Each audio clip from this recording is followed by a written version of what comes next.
I'll drive you crazy, and then I'll kill you all. I am your worst dream, is how a song called Vices starts its intro. Why do I bring that up? Because today we're going to be talking about vices, and I think that's a great representation of how vices are. First, they corrupt you mentally, then they manifest physiologically or physically, and then you become the vice. If you don't know what a vice is, essentially, it is a practice, behavior, or habit considered morally wrong, corrupt, or detrimental in a society. Now, vices are everywhere in modern day life. I'll give you an example.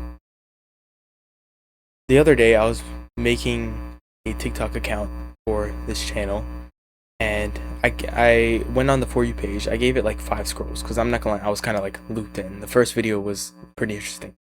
Then, maybe 3 scrolls in, I see some like girl in like a hype house type setting doing suggestive dancing in like little to no clothing.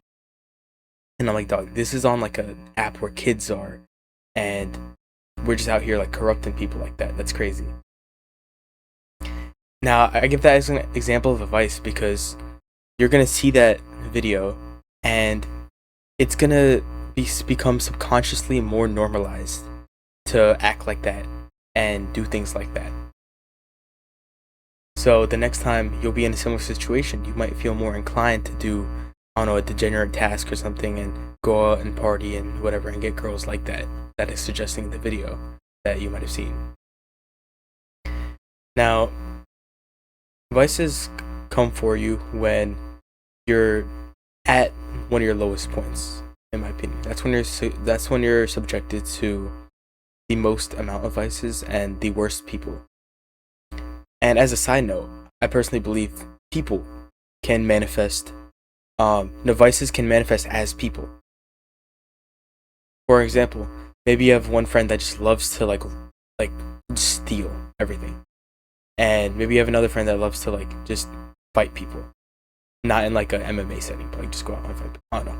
And those who are they, from an egocentric point of view, they are literal representations of vices in your everyday life. They're kind of like book characters meant to represent something in the main character's life.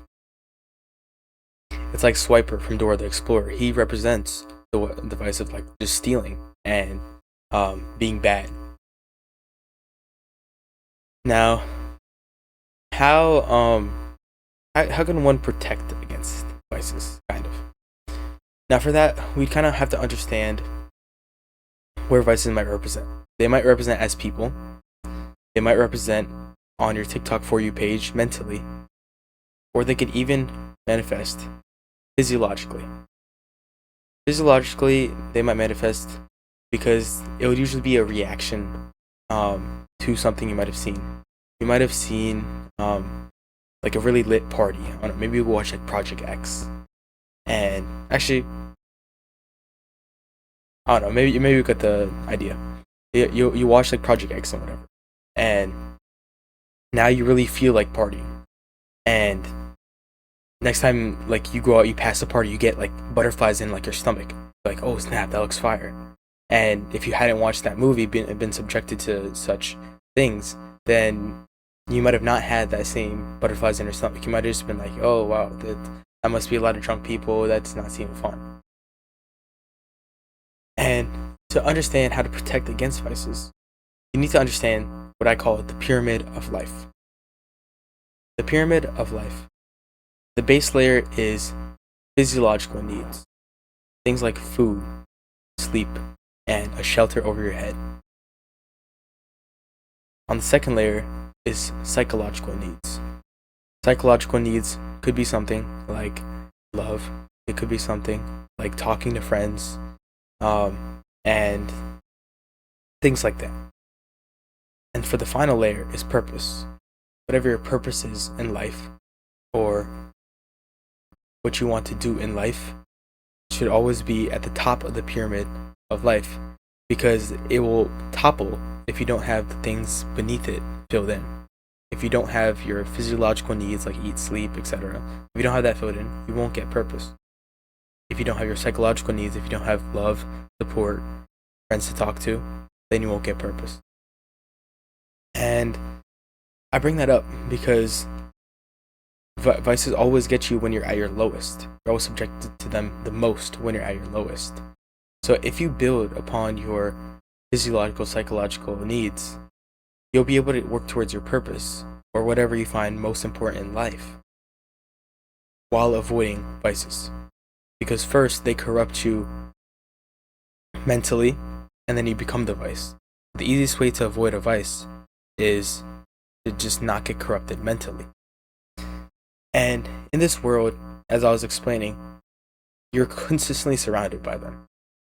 So you got to kind of build up your own fortress in order to block yourself from such influences all around you.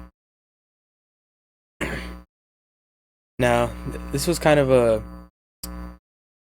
topic that it's kind of like broad, but I've been thinking about this like a lot, to like just the world we live in, how much corrupted everything is with vices and whatnot, and how can one avoid a vice in the modern day world. I hope you guys enjoyed it, and by the way, this song is Vices by Suicide Boys and Jay Green. Thank you for watching. Peace.